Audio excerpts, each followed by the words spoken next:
وما أرسلناك إلا رحمة للعالمين. وقال تعالى في موضع آخر: لقد كان لكم في رسول الله أسوة حسنة. صدق الله العظيم. بزرگان محترم، عزیز ساتھیو، پچھلی جمعہ یہ بات آئی تھی کہ حضور نے 3 سال تک خفیہ طور پر دعوت دی اور اس کے بعد میں اللہ تعالیٰ نے حضور کو اعلانیہ طور پر دعوت دینے کا حکم دیا. سورہ شعراء کی آیت نازل ہوئی: وَأَنذِرْ عَشِيرَتَكَ الْأَقْرَبِينَ. تو حضور نے اعلانیہ طور پر دعوت دی اور سب سے پہلے اپنے رشتے داروں کو اور اپنے خاندان والوں کو اور اپنے گھر والوں کو حضور نے دعوت دی. اور سب سے پہلے حضور کی دعوت کا انکار بھی حضور کے گھر والے اور حضور کے رشتے داروں نے کیا اور حضور کی مخالفت کی. بہرحال چند دن گزرے اور حضور ایک دن صفا پہاڑی پر چڑھ گئے. صفا پہاڑی پر چڑھ کر حضور ندا دینے لگے: واہ صفا کا یا صفا کا. اس کا مطلب ہوتا تھا کہ کوئی ضروری بات بتانی ہے، کوئی اہم بات بتانی ہے، کوئی ایمرجنسی ہے.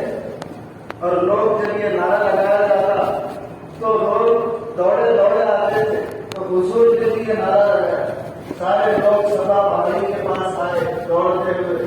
سارے قبیلے والے جمع ہو گئے اور جو خود نہیں آ سکتا تھا کسی آدمی کو بھیجا، اپنے گھر سے کسی غلام کو بھیجا، اپنے کسی بیٹے کو، رشتے دار کو بھیجا کہ کیا بات کہی جا رہی ہے سن کر آؤ اور آ کر کے مجھے بتانا. تو جب سارے لوگ صفا پہاڑی کے پاس جمع ہو گئے تو حضور ان سے سوال کیا. ایک ایک قبیلے کا نام لے کر کے حضور نے سوال کیا کہ بتاؤ کہ اگر میں یہ بات کہوں کہ اس پہاڑی کے پیچھے ایک لشکر ہے اور ان پر حملہ کرنا چاہتا ہے تو کیا تم میری بات پہ یقین کرو گے؟ تو سارے لوگ کہنے لگے کہ آپ تو سچے آدمی ہیں، آپ کا تو لقب ہی صادق ہے، آپ کا تو نام ہی امین ہے، ہم آپ کی بات پر 100% یقین کریں گے اور آپ کی بات کو مانیں گے. ساروں نے ایک آواز ہو کے نہیں کہا اور بعضوں نے کہا ماں جرمن علی کا نسبت ہم نے آپ کے اوپر جھوٹی بات کا تجربہ نہیں کیا، ہم نے آپ کو کبھی بھی جھوٹ بولتے ہوئے نہیں دیکھا. آپ کو جب بھی بولے گا صحیح بولے گے اور اچھی بات بولے گا. ہم آپ کی بات کو 100% یقین کریں گے اور آپ کی بات کو مانیں گے. تو حضور کہنے لگے کہ یہ تو میں مثال دے رہا تھا، اصل جو بات مجھے کہنی ہے وہ یہ ہے کہ لوگوں اپنے آپ کو جہنم سے بچاؤ، اپنے آپ کو دوزخ کے آگ سے بچاؤ، دوزخ کے عذاب سے بچاؤ. اللہ تعالیٰ کی عبادت کرو، اللہ تعالیٰ کو اپنا خدا اور معبود مانو اور بت پرستی سے، شرک سے باہر آ جاؤ. بتوں کے سامنے جھکنے سے، بتوں کی پوجا کرنے سے اپنے آپ کو بچاؤ اور ایک اللہ کی عبادت کرو، ایک اللہ کو اپنا خدا مانو اور دوسروں کو اپنا خدا نہ مانو. اور اللہ نے مجھے نبی بنایا ہے، میری نبوت کو، میری رسالت کو تسلیم کرو اور اللہ کی دی ہوئی تعلیمات پر، شریعت پر عمل کرو، تبھی تمہاری نجات ہوگی. اور اگر تم میری دعوت کو قبول نہیں کرو گے تو یاد رکھو کل قیامت میں تمہارا کام آنے والا نہیں.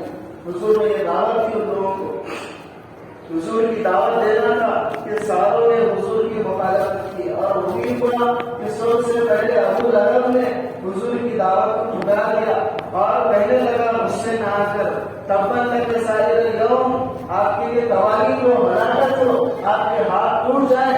لہٰذا جمع کرا کیا اس بیوقوف بات کے لیے، اس بیوقوف دعوت کے لیے تم نے ہم کو جمع کیا.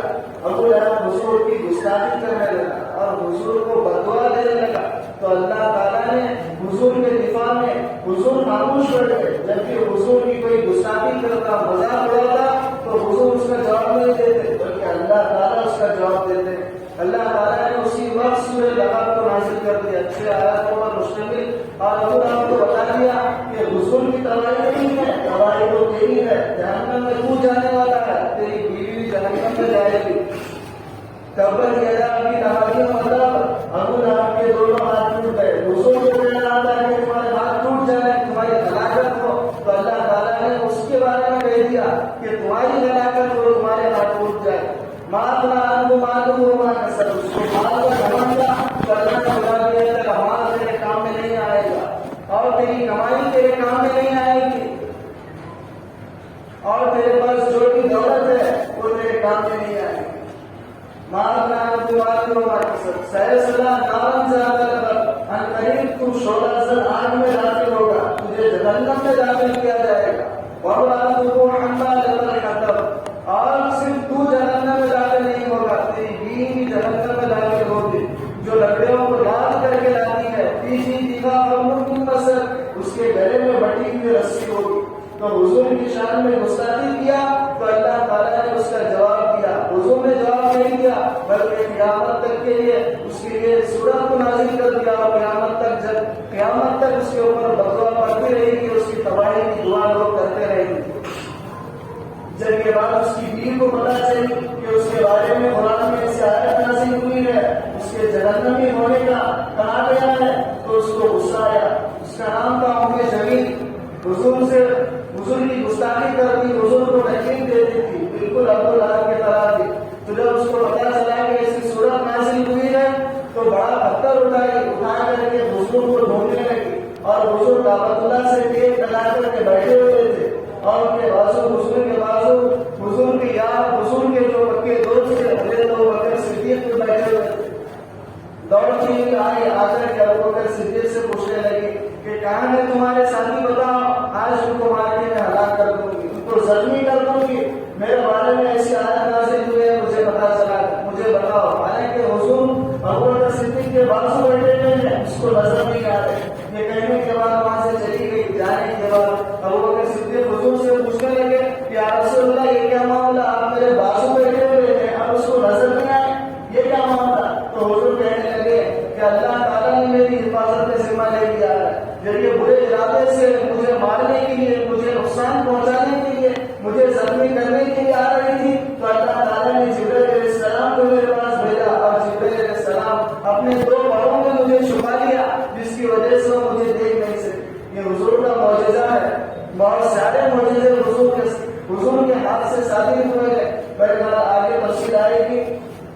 تو یہ حضور کا معجزہ ہے کہ حضور بیٹھے ہوئے تھے لیکن اس کو نظر نہیں آئے. اور ابو لہب نے کیا کیا, ابو لہب غصے میں آیا, اور ابو لہب کے 2 بیٹوں کا نکاح حضور کی 2 بیٹیوں سے ہوا تھا, لیکن ابھی رخصتی نہیں ہوئی تھی, صرف نکاح ہوا تھا, رخصتی ہونا باقی تھا.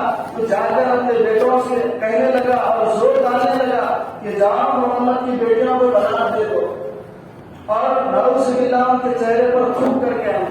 یہ بات ہو گئی, اور حضور کی گستاخی کرنے لگا, حضور کو برا بھلا کہنے لگا. ان کے بیٹے جوش میں آ گئے, عتبہ اور عتیبہ دونوں گئے, جا کر حضور کی بیٹیوں کو طلاق دے دیا.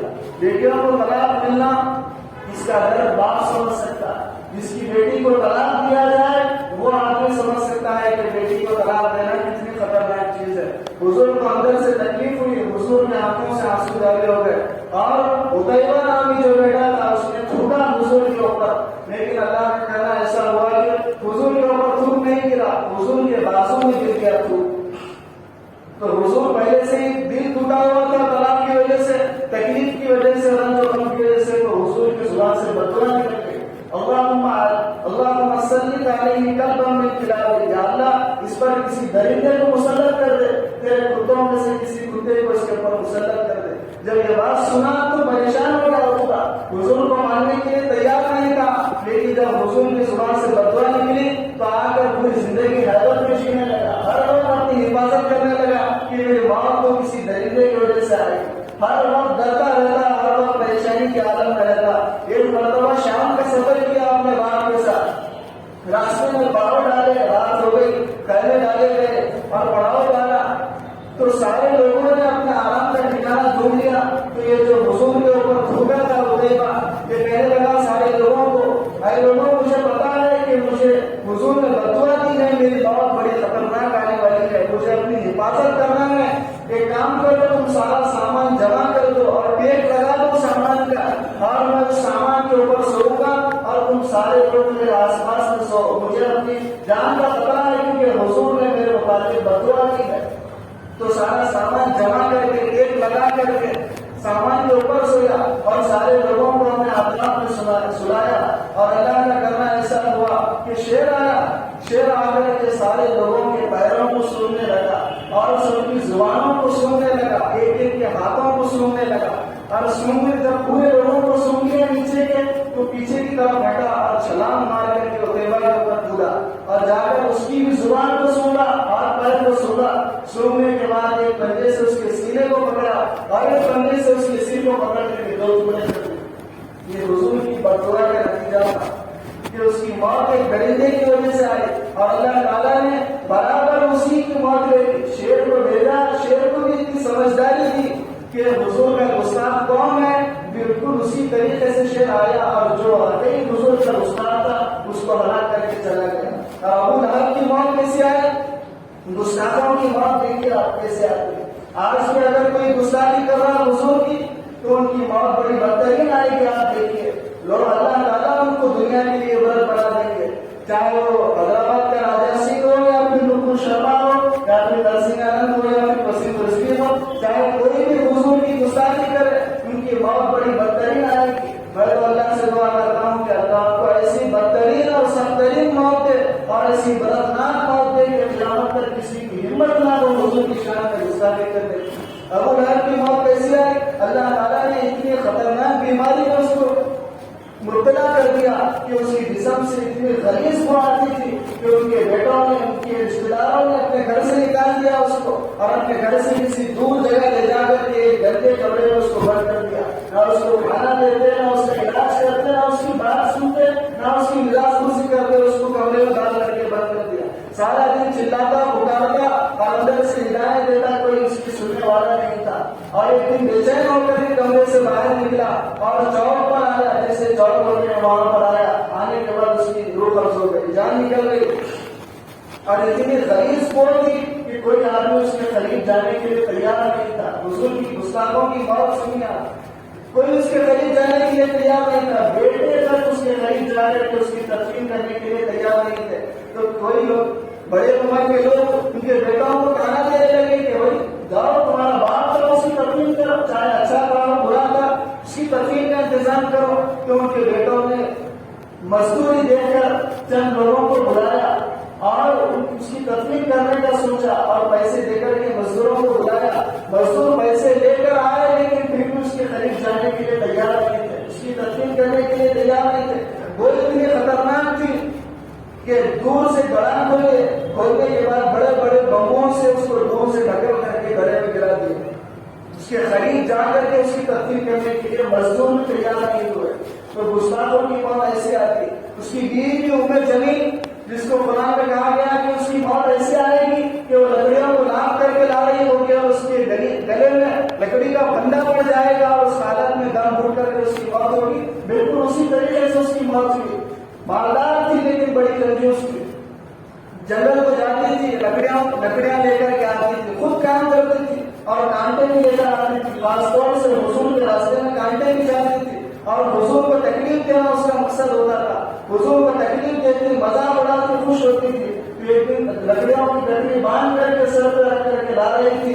ایسا ہوا اللہ کا کرنا کہ لکڑیاں پیچھے گر گئی اور جو رسی بندھی ہوئی تھی اس کے گلے میں آ پڑی اور اسی طریقے سے اس کی موت ہو گئی. تو اللہ تعالیٰ گستاخوں کو بدترین موت دیتے ہیں, بڑی سخت موت دیتے ہیں. اللہ تعالیٰ دنیا میں ان کو عبرت کا نشان بنا دیتے ہیں. تو بڑے گائے اس کے بعد حضور دعوت دے کر گئے. سبا پہاڑی پر سارے لوگوں نے انکار کر دیا, حضور کی دعوت کو ٹھکرا دیا. چند دن گزرے, حضور کو انفرادی طور پر دعوت دیتے رہے اور اس کے بعد حج کا موسم آیا اور حج کے موسم میں دوسرے علاقوں سے لوگ آتے تھے حج کرنے کے لیے. تو حضور کے ذہن میں یہ بات آئی کہ بھائی اب موقع آ گیا ہے, اسلام کو مکہ سے ہٹ کر دوسرے شہروں میں پھیلایا جائے اور دوسرے شہروں میں اسلام کو داخل کیا جائے. تو جب حج کے موسم میں دوسرے لوگ آنے لگے دوسرے شہر کے, تو حضور جاتے اور صحابہ جو ایمان میں داخل ہو گئے تو سارے لوگ دوسرے شہر والوں کو دعوت دیتے اور اسلام کی دعوت دیتے, تبلیغ کرتے. تو جب مشرکین مکہ تھے, جو دشمنان اسلام تھے, ان کو بڑا غصہ آیا اس سے. ان لوگوں نے سازش رچی اور ہر ایمان لگا دیا کہ جب بھی ایمان کی دعوت یہ دیں گے، اسلام کی دعوت دیں گے، تم جا کر کے بعد میں کہہ دینا کہ یہ پاگل انسان ہے، یہ جادوگر ہے، مجنون ہے، اس کی بات مت مانو، یہ شاعر انسان ہے، یہ کاہن انسان ہے، اس کی بات مت مانو۔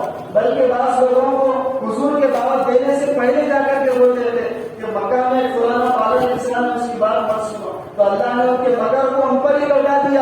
اللہ کا کرنا ایسا ہوا کہ سارے لوگ سوچیں کہ بھائی آخر بات کیا کہنا چاہ رہا ہے، ایک بات سن کر تو دیکھیں۔ سارے لوگوں کے دلوں میں خواہش پڑی اور آتے اور حضور کی بات کو سنتے اور اسلام میں داخل ہوتے چلے جاتے۔ ان کا حلوہ اللہ نے انہیں کے اوپر پہنچا دیا۔ اللہ تعالیٰ قرآن میں فرما رہے وما کرو وما کر اللہ، کافر اور مشرک لوگ مدد کرتے ہیں، وما کر اللہ، اللہ بھی مدد کرتا ہے، واللہ خیر الماکرین، اور اللہ تعالیٰ بہترین مدد کرنے والا، بہترین پلاننگ کرنے والا ہے۔ لوگ کیا چال چلیں گے، اللہ بہترین چال چلتا ہے۔ تو اس کے بعد یہ حلوہ ناکام ہوا تو ابو طالب کو آ کر کہنے لگے، حضور کو تو کچھ کر نہیں سکتے تھے، اعلیٰ خاندان کے تھے حضور، اور ابو طالب جو مکہ کے سردار تھے، والی تھے، ان کا سپورٹ حضور کے ساتھ تھا، اس وجہ سے حضور کو تو کچھ نہیں کر سکتے تھے۔ تو بار بار آتے ابو طالب کے اوپر زور ڈالتے کہ اپنے بھتیجے کو سمجھاؤ اور ان کو دعوت کا کام دینے سے روکو، ان کی وجہ سے خاندانوں میں لڑائیاں ہو رہی ہیں، باپ بیٹے میں لڑائی ہے، بھائی بھائی میں لڑائی ہے، ماں بیٹے میں لڑائی ہے، میاں بیوی میں لڑائی ہے۔ جو بندہ ان کے دین میں داخل ہوتا اس کے خاندان تباہ ہو جاتا، اس کے خاندان میں لڑائیاں ہوتی۔ اپنے بھتیجے کو کام کرنے سے روکو، تو ابو طالب نے ان کی بات کو دھکار دیا اور انکار کر دیا کہ وہی سب کو اپنی بات کہنے کا حق ہے، کسی کو ہم پابند نہیں کر سکتے، ہر آدمی اپنی بات کہہ سکتا ہے۔ اور ابو طالب یہ بات کہہ کر کے ان کو لوٹا دیا۔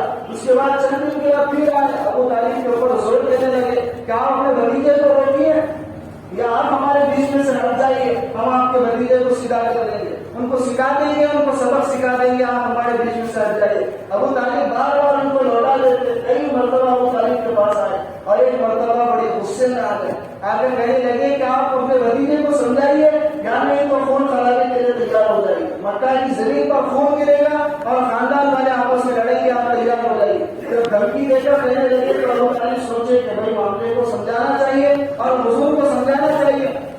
ابو طالب نے قاصد بھیج کر کے حضور کو بلوایا اور بلا کر کہنے لگے کہ اے میرے بھتیجے، تمہارے متعلق بہت زیادہ شکایتیں آ رہی ہیں، تمہاری وجہ سے ماحول خراب ہو رہا ہے، لوگوں میں لڑائیاں ہو رہی ہیں، تم اپنی دعوت کو، اپنے کام کو تھوڑا سا کم کر دو، تھوڑا سا نرمی لاؤ اپنے کام کے اندر۔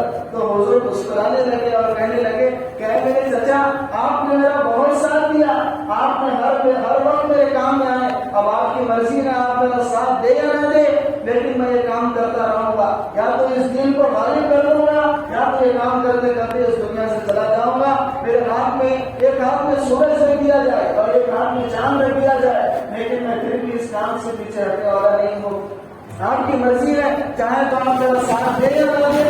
تو ابو طالب کہنے لگے کہ نہیں بھتیجا، ایسی بات نہیں ہے، میں تو ماحول کے حساب سے، حالات کے حساب سے تمہارے سامنے یہ بات کہہ رہا تھا، اگر ایسی بات ہے تو تم اپنا کام کرو، میں تمہارا ساتھ دوں گا۔ یہ بات کہہ کر کے حضور کو واپس کر دیا۔ اور جب مشرکین مکہ کے سارے حربے ناکام ہو گئے اور ہر کوشش میں ناکام ہو گئے تو دارالندوا میں میٹنگ کرے، سارے مشرکین جو دشمنان اسلام تھے ساروں نے میٹنگ کی کہ ان کو کیسا روکا جائے، ان کے قدم کو کیسے روکا جائے۔ اسلام دن بہ دن پھیلتا جا رہا ہے، لوگ ان کے مذہب میں داخل ہوتے جا رہے ہیں، ان کو روکنا ضروری ہے، تو ہمارے آبا و اجداد کا دین مٹ جائے گا، ہمارے آبا و اجداد کے اوپر جو ہم دین پر جمے ہوئے ہیں اس کا نام و نشان مٹ جائے گا۔ تو سارے لوگوں نے مل کر کے مشورہ کیا کہ جو لوگ اسلام میں داخل ہوتا ہے اس کا مذاق اڑایا جائے اور اس کو تانے دیے جائیں، اتنے تانے دیے جائیں کہ کوئی آدمی اسلام میں داخل نہ ہو۔ تانے جب پڑھتے ہیں تو آدمی سوچتا ہے کہ بھائی اس کام سے بچ جائے، اس کام سے رک جائے، تو تانے دینے کا سلسلہ شروع ہوا، مذاق اڑانے لگے لوگ، اور اتنا مذاق اڑاتے کہ فقیروں کی جماعت ہے، تم پاگل کے دین میں داخل ہو گئے، تانے دیتے۔ لیکن ایمان چنگاری ایسی ہے، اللہ تعالیٰ نے ایمان میں لچک رکھی ہے، جتنا کہ دباؤ گے اتنا ابھرے گا، جتنا دبانے کی کوشش کرتے اتنا ان کا ایمان مضبوط ہوتا جاتا۔ تانے ان کو دیے جاتے، مذاق اڑایا جاتا، ان کو ایمان والوں کو اندر سے ایمان تازہ ہو جاتا، ان کا ایمان اتنا مضبوط ہو جاتا اور وہ لوگ تانوں کی پرواہ نہیں کرتے۔ اور جب یہ حلوہ بھی ناکام ہوا تو ساروں نے مل کر کے مشورہ کیا کہ جو ایمان میں داخل ہوگا اس کو اتنا مارو کہ کوئی آدمی اسلام میں داخل ہونے سے پہلے 100 مرتبہ سوچے۔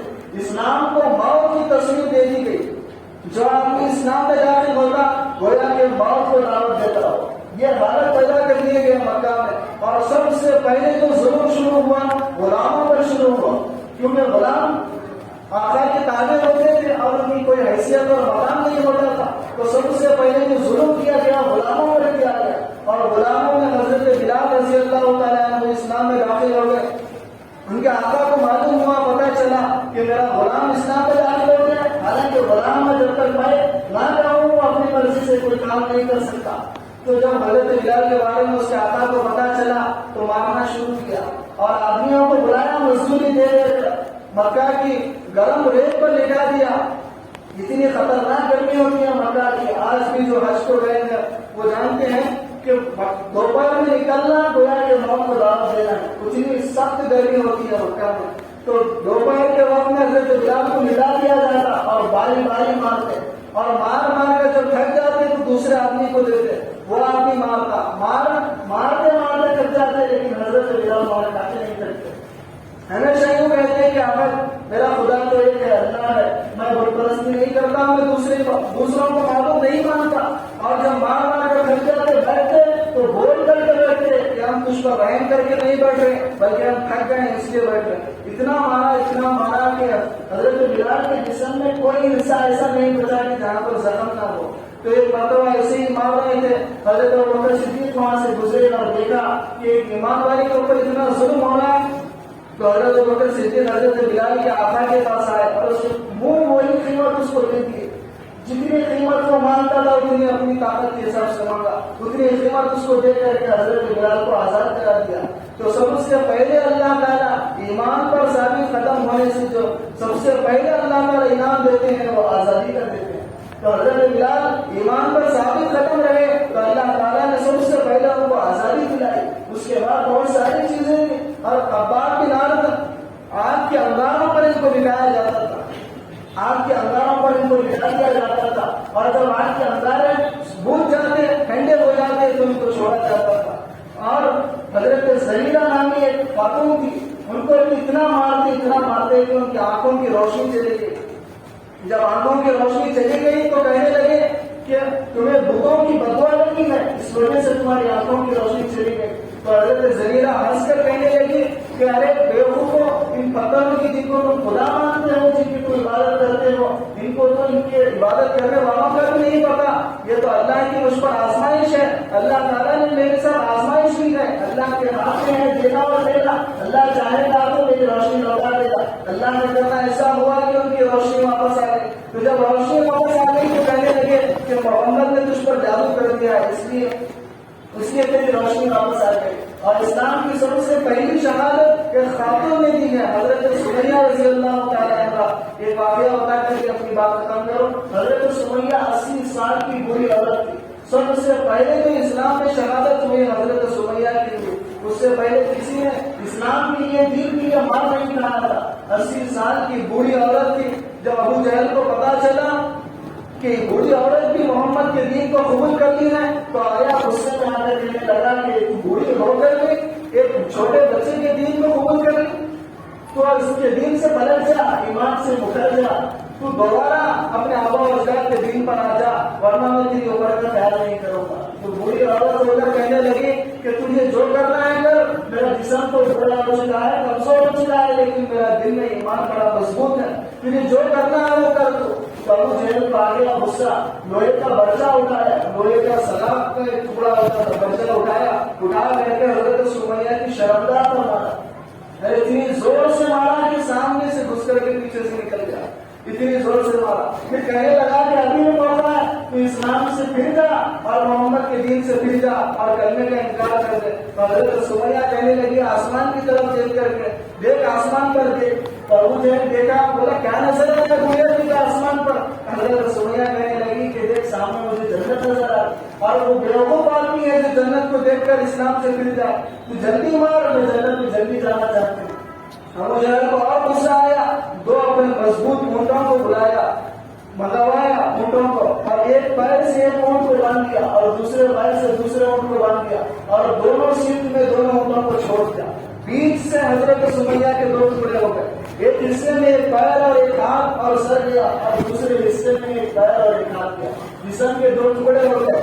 تو اتنی بڑی قربانی تھی، کیوں؟